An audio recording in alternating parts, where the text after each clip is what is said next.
Welcome to day 4 or week 4, wherever you are at. Wherever you're at is A-OK. This is Laura King, and we are on a journey together to figure out what we really want, because in order to get where we want to go, we first have to figure out what it is that we want. To give you context, so many people reach out to me saying that they're looking for their next job. And I ask them the question, so what kind of a job are you looking for? And almost everyone gives me way too broad of an answer. They're way too open to everything. And quite honestly, you're not memorable. You are not memorable if you don't have a fairly specific answer to that question.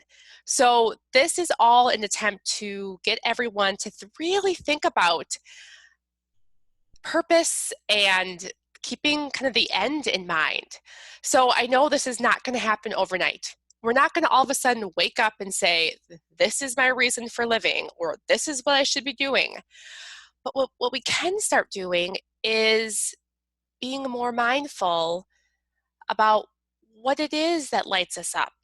What kind of activities do we lose track of time when we're in flow? What sort of things would we just love to outsource? Like, we might be good at it, but it just, gross. I would rather just give that to someone else to do. And start keeping track of those things. So I know that everyone really expressed like these limiting beliefs was something that brought up a lot of emotions, and as it should. So much that has been programmed in us forever since we've been on this earth, and things that have happened to us. If we don't let certain things go, that emotion builds up, and it's kind of reprogramming some of the thoughts. So more to come and more resources to come on limiting beliefs. But for now, no, you are not alone. In fact, I had a limiting belief this morning that came up that said, well, I'm not going to be able to get everything I want to get done today because, I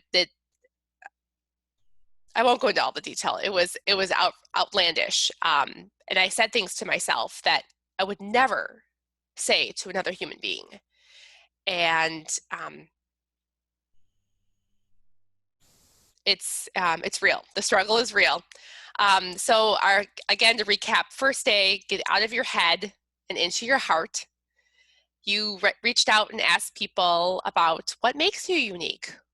What sort of things do they think of when they think of you?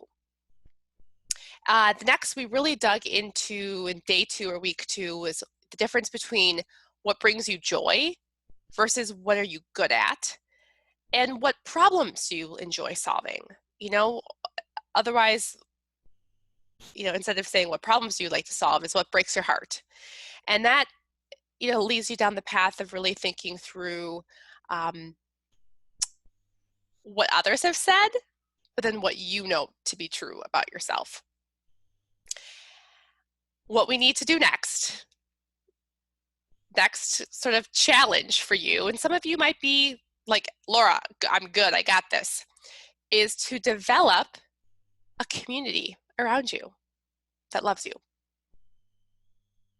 Simple as that.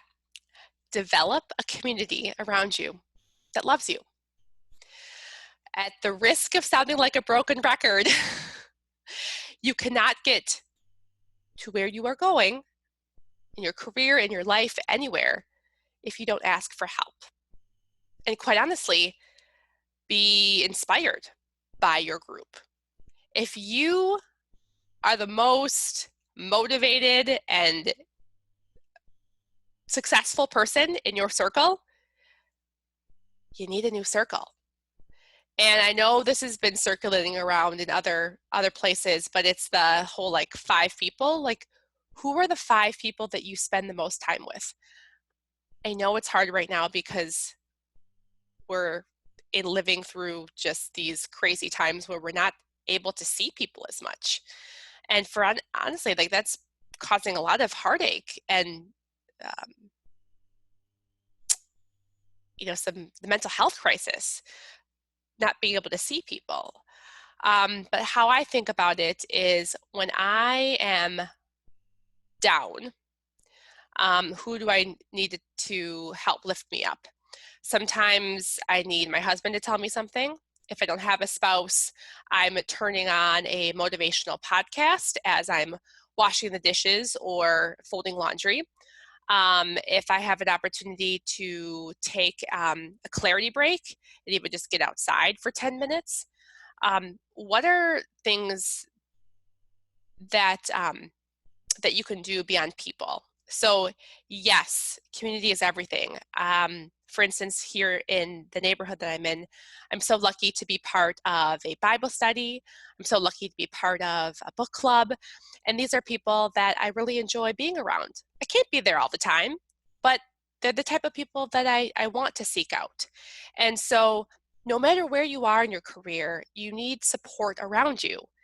And this means you might have to ask for help too. Like if, again, I know these are crazy times, but sometimes I would have to say to my spouse, like, you need to watch the kids because I need to go out with my girlfriends. Like, this is important to me.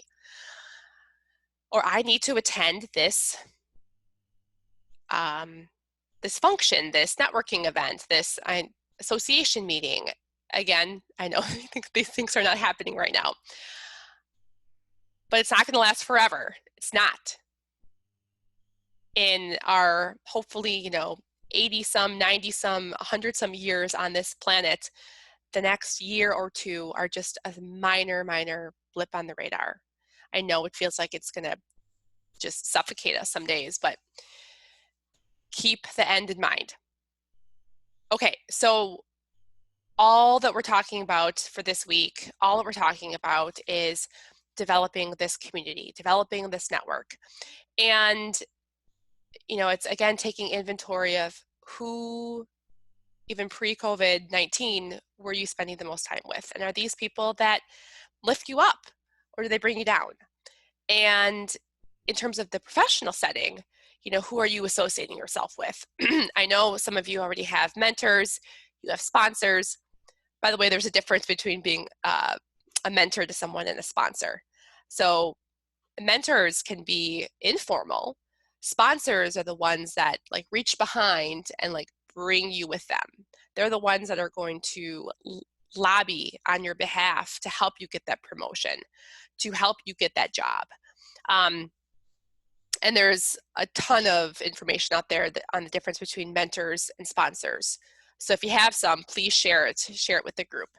I think I stole this from someone, I don't even remember who, but some of my mentors are people that I have never even met.